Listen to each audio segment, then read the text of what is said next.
Assalamualaikum warahmatullahi wabarakatuh. Perkenalkan, nama saya Suci Pratiapa Putungan dengan NIM 42141922, Program Studi S1 Pendidikan Fisika Kelas B, dosen pengajar Dr. Masri Kodrat Umar SPD MPD, Fakultas Matematika dan Ilmu Pengetahuan Alam, Universitas Negeri Gorontalo. Baiklah, saya akan sedikit memaparkan materi tentang peran dan fungsi mahasiswa menyelesaikan COVID-19. Yang pertama ada kata pengantar, kemudian bab 1 pendahuluan.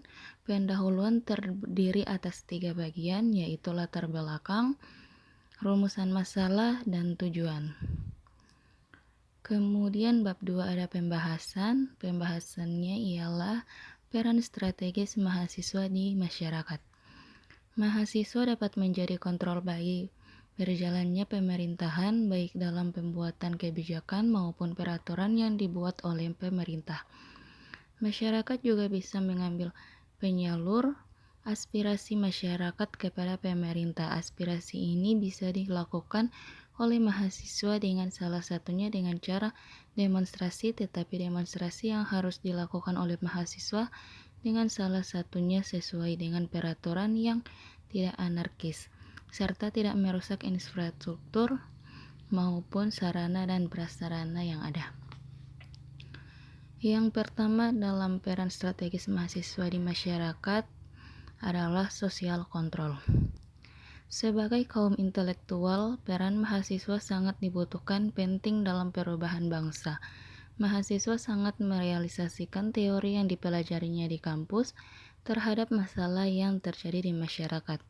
Mahasiswa juga harus berpikir kritis dalam menyelesaikan masalah yang terjadi di masyarakat dan memberikan solusi. Selain itu, mahasiswa sebagai kaum intelektual adalah generasi penerus bangsa untuk meneruskan dan menggantikan generasi sebelumnya untuk melakukan perubahan bangsa ke arah yang lebih baik dan maju. Kemudian 2, iron stock, yaitu mahasiswa sebagai penerus aset cadangan bangsa untuk melakukan perubahan. Selain itu, mahasiswa adalah harapan bangsa untuk meneruskan perjuangan di masa depan. Sebagai golongan muda, pasti ada waktu akan menggantikan golongan tua, baik pada organisasi maupun pada pemerintahan. Kemudian ada bagian B, permasalahan masyarakat sebagai dampak COVID-19. Kasus pandemi COVID-19 di Indonesia kian hari terus meningkat. Sampai 30 Maret 2020 sudah tercatat lebih yang positif ada 1.414 kasus, sembuh 75 kasus, dan meninggal 122 kasus. Pandemi kasus 2019 di Indonesia memiliki banyak dampak multisektor kesehatan, pendidikan, sosial, ekonomi, hingga aktivitas beribadah di masyarakat. Dampak pada sektor-sektor tersebut kian hari mulai merasakan masyarakat. Ini sebab menyangkut persoalan kesejahteraan masyarakat. Kesejahteraan sosial masyarakat ini berkaitan dengan kesejahteraan dengan kesimpulan kondisi, kesehatan kondisi, ekonomi, domestik rumah tangga, rasa nyaman, serta kualitas hidup yang baik. Kemudian ada ketentuan sosial. Pandemi COVID-19 merupakan bentuk bahaya yang memiliki potensi mengancam segala aspek kehidupan masyarakat seperti sosial, ekonomi, kesehatan, dan psikologis. Dampak pada masyarakat di Indonesia tentu tidak berbeda jauh dengan masyarakat di Indonesia, masyarakat di negara lain yang juga sama dengan menghadapi pandemi COVID-19. Kemudian, ketahanan masyarakat berkaitan dengan kemampuan dari masyarakat untuk menggunakan sumber daya yang tersedia seperti teknologi, makanan dan pekerjaan, dan rasa nyaman dalam memenuhi kebutuhan dasar dan menjalankan fungsi sosialnya. Namun kondisi saat ini justru menjadikan ketahanan masyarakat mengalami kerentanan sosial. Kerentanan sosial membuat produktivitas menurun, mata pencarian terganggu, dan munculnya gangguan kecemasan sosial di masyarakat seperti kepanikan. Kemudian dampak kerentanan sosial.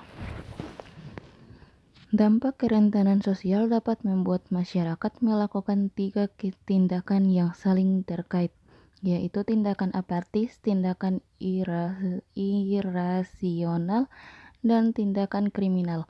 Hal ini bisa jadi pada fenomena masyarakat yang menjadi saat ini, sehingga apa yang terjadi pada masyarakat merupakan kulminasi dari ketentuan sosial yang kini sedang dihadapi oleh masyarakat. Kemudian social safety net.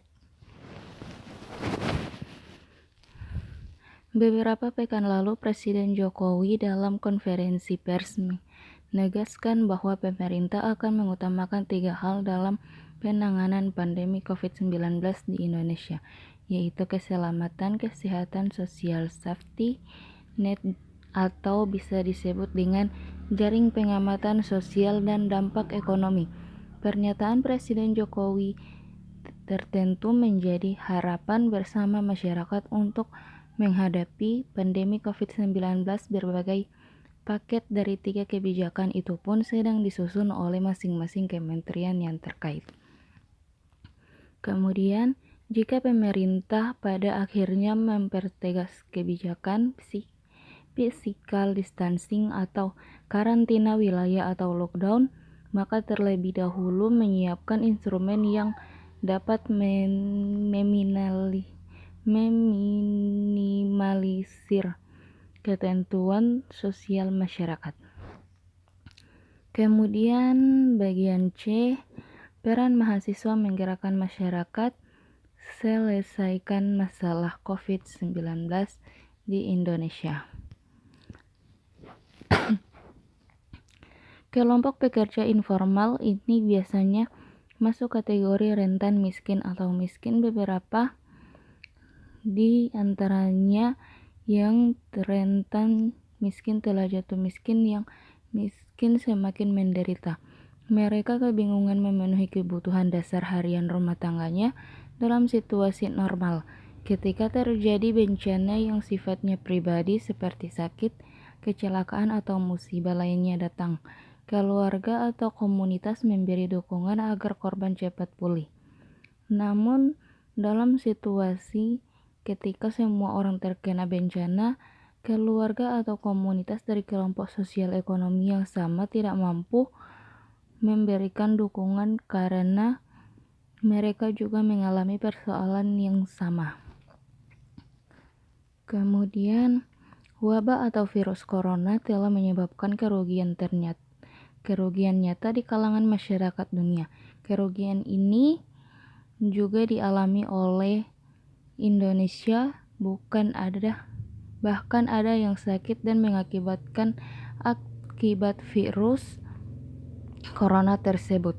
Tindakan dan antisipasi pemerintah Indonesia menjadi hal yang menarik ditunggu. Tindakan tersebut ternyata sudah diambil dalam bentuk adanya pembatasan social distancing. Kemudian, pilihlah pemerintah yang menerapkan pembatasan sosial ini. Menarik dicermati karena pilihan tersebut merupakan pilihan yang berisiko terhadap upaya pencegahan terjangkitnya orang akibat virus corona ini. Menurut hasil pembahasan, penulis merujuk bahwa tindakan pemerintah memilih jalur social distancing diakibatkan faktor ekonomi, karena kalau memilih jalur lockdown maka bisa berimbas pada aspek berkurangnya atau adanya pendapatan negara di bidang pariwisata, berkurangnya atau tidak adanya pendapatan di negara dari sisi pajak perusahaan, berkurangnya atau tidak adanya pendapatan negara di bidang ekspor perusahaan bahkan barang ke negara lain, dan bertambahnya pembiayaan kehidupan rakyat. Kemudian bab 3 itu ada kesimpulan atau penutup. Kesimpulannya ialah COVID-19 atau corona adalah virus yang awalnya disebarkan melalui hewan. Virus ini berawal dari kota Wuhan, Cina, dan sekarang sudah hampir menyebar ke seluruh dunia, termasuk Indonesia sendiri. Pandemi corona memang menebar, warga dan was-was selalu menjaga kesehatan dan mengikuti aturan pemerintah merupakan kunci agar kita terhindar dari virus mematikan ini. Kemudian daftar pustaka sendiri saya ambil dari jurnal ataupun internet. Sekian dari saya. Wassalamualaikum warahmatullahi wabarakatuh.